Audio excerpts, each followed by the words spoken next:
الرحمن الرحيم. ويل لكل همزة لمزة، دمار وعار وشنار ولعنة وغضب وسخط على كل هماز لماز، متعقب لعيوب الناس، منكب عن أخطائهم، يبحث عن الغلطات، يهمز ويغمز. وبعض أهل العلم هنا يقول همزة، الهمزة بلسانه واللمزة بعينه، وقالوا همزة بكلامه ولمزة بحركاته، إنما يهمنا أنه سماه الله للمبالغة همزة لمزة، فهو فقط مثل الذباب لا يقع على الجرح، ترك عيوبه، ما أصلح نفسه، إنما تفرغ للناس، تفرغ للصالحين، طلبة العلم والعلماء والأخيار والمسلمين، يتجرد خطاياهم ويفرح بزلاتهم وينبشها ويجمعها، فتجده دائما ميسم، دائما جراحه وخنجره في أعراض المسلمين. يقول ابن تيمية: بعض الناس كالذباب لا يقع على الجرح. تذكر له الإنسان فيقول صحيح لكنه بخيل، تذكر له الجمعية قال صحيح لكن يقولون فيها ناس غشاشين، تذكر له التجار قال لا تصدق تراهم مرابين، تذكر لهم الدعاء قال لا ترى متسترين بالديانة، ترى ولا عندهم ترى ردى، بس هو الوحيد هو يسمى الذباب. فإذا رأيت الإنسان هذا فاعرف أنه مريض، يقول سبحانه ويل له، لأنه هذا مريض قلب، لأنه لو كان عنده صح وكان عنده ضمير كان مثل ابن مبارك، كان مثل الأخيار. يقول مبارك إذا ذكر له رجل قال وين مثل فلان، فيه من البر وفي ساعة الحلم، قالوا يترك الجوانب المظلمة يذكر الجوانب المشرقة. قالوا وإذا ذكر له فلان قال فلان صبور، قالوا فلان قال صاحب قيام ليل، قالوا فلان قال هو أول من طلب الحديث. حتى يقول مبارك إذا صحبت قوما أهل ود فكن لهم كذي الرحم الشفيق، ولا تأخذ بزلة كل قوم فتبقى في الزمان بلا رفيق. من الذي سلم من العيوب إلا العلام الغيوب سبحانه. أما نحن أهل الخطأ فالمؤمن ستير، والمؤمن يعفو، والمؤمن يصفح. إذا ساء فعل المرء ساءت ظنونه وصدق ما يعتاده من توهمه. وقال أحد الشعراء رضي الله عنهم: ما يستشك حسين كود الرديين ولا ترى الطيب وسع بطانه. فالطيب دائما ينظر إلى خير، إذا ذكرت له قال والله الناس فيهم خير وإنهم طيبين. وأما ترى السارق يقول لا ترى الناس لا يغرك تراهم يسرقون كلهم. واللي يترك الصلاة قال ما عاد يصلون الناس، وإيش نصلي؟ أنا صليت اليوم في البيت، ما عاد عندك أحد، لأنه هو يحكم على نفسه، والمساجد ممتلئة. وإذا ذكر له الدعاء قال لا تراهم بس متسترين بالدين، ولا تراهم يحملون أفكار ثانية.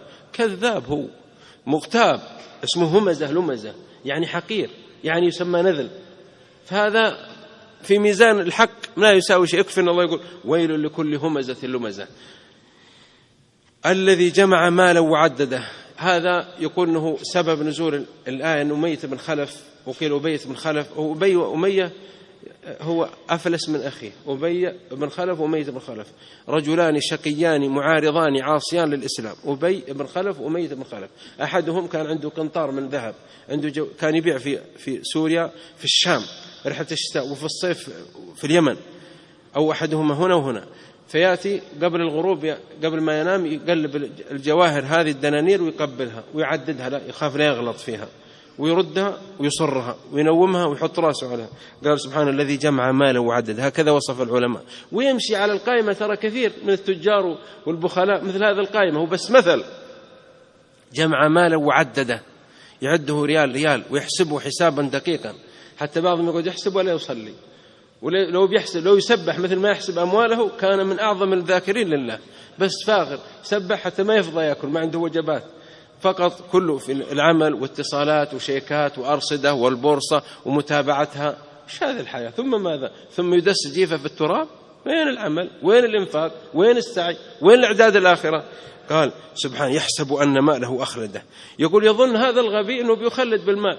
الآن أذكى من حاتم الطائي. حاتم الطائي جاهلي كان ينفق ويعطي. فتقول زوجته ماوية لا بنت عبد الله اقتصد أنت أسلفت الأموال. كان كل يتلف شيء.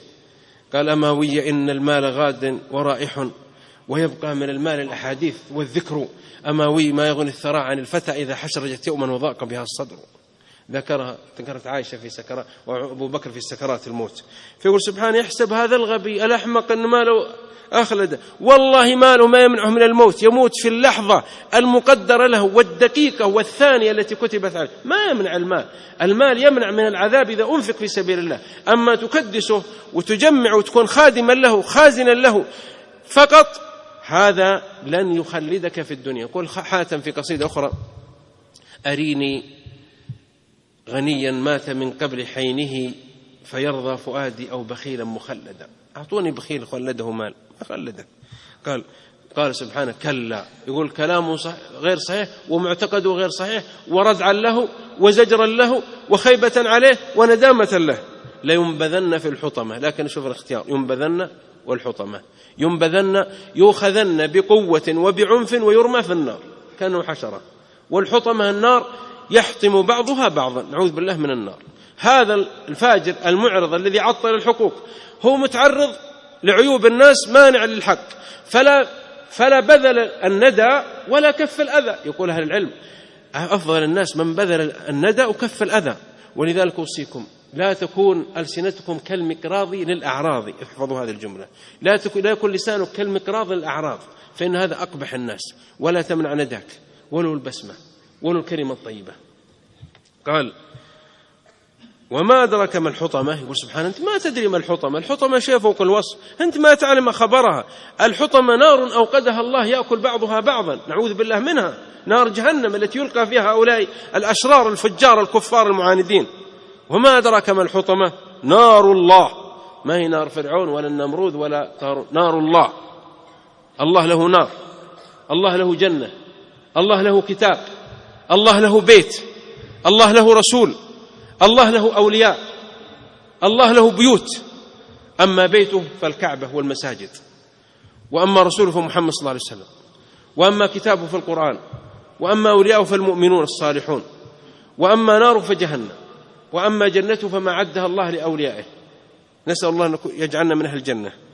قال نار الله ليست نار البشر، وإذا كانت نار الله وش تتوقعون في نار الله؟ كل نكال وكل أغلال وكل عذاب دائم. الموقدة يقول مستعرة، شوف منذ خلق الله السماوات والأرض والنار مستعرة إلى الآن، من قبل يعني مخلوق، وهما مخلوقتان لا فناء لهما. يقول حافظ في منظومته في العقيدة سلم الوصول والنار والجنة حقا وهما مخلوقتان لا فناء لهما. لأنه يرد على المعتزلة، يقول بعض المعتزلة كأبي العلاف إن الله يخلق النار إذا قامت القيامة، كذاب هذا، بل هما مخلوقتان. وبعض المعتزلة يقول وسوف تفنيان، تفنى النار والجنة بعد ما تكتمل النعيم وهما لا تفنيان، بل أبد الآبدين في الجنة وأبد الآبدين لأهل النار في النار، فهما الآن موجودتان ومخلوقتان ولا تفنيان، وهو معتقد أهل السنة والسلف الصالح جعلنا الله وإياكم من أتباعهم. هذا هو. قال نار الله الموقدة المحترقة المشتعلة المستعرة التي تطلع على الأفئدة. يقول تنفذ من الجسوم إلى القلوب فتحرقها، تخرج يعني تنتهي، تحرق الأبدان والضلوع والأجساد حتى تصل إلى القلوب داخل الصدور، يصل لهبها إلى القلب، نعوذ بالله من ذلك. التي تطلع على الأفئدة. لماذا؟ قال لأن في الأفئدة المعتقدات الفاسدة والنيات الباطلة لهؤلاء، فالله عذبهم بها، فوصلت النار إلى قلوبهم التي حملوا فيها الفساد وحملوا فيها والعياذ بالله الرجس وحملوا فيها النفاق. إنها عليهم مؤصدة مطبقة لا يخرجون منها، مطبقة مغلقة الأبواب، إذا دخلوها أغلقت عليهم لا يخرجون منها ولا يفوتون ولا يموتون فيها، لا يحيون حياة سليمة ولا يموتون موتا مريح، لا هم بأحياء فيرتاحون وينعمون ولا هم بأموات فيرتاحون بالهلاك، فهم معذبون والعياذ بالله. قال إنها عليهم مؤصدة، نعوذ بالله من النار، مؤصدة مغلقة من جميع الأبواب مطبقة، دخلوا عليها فأطبقت عليهم، ودخل أهل الجنة الجنة فأغلقت عليهم الجنة. هؤلاء خلود ولا موت وهؤلاء خلود ولا موت، وأتي بالموت وذبح بين الجنة والنار وانتهى الموت، خلود هنا وخلود هناك، نعيم هنا وشقاء هناك. إنها عليهم مؤصدة في عمد ممددة النار، نعوذ بالله، في أعمدة ممتدة من الأصياخ الطويلة ومن الحديد والنحاس، ممتدة مد البصر، ممد يقلب فيها الكافر، يقلب فيها الفاجر، يقلب فيها الشقي، ظهرا لبطن وجها لقفا، حتى يذوق كلما نضجت جلودهم بدلناهم جلودا غيرها ليذوقوا العذاب، فنعوذ بالله منها.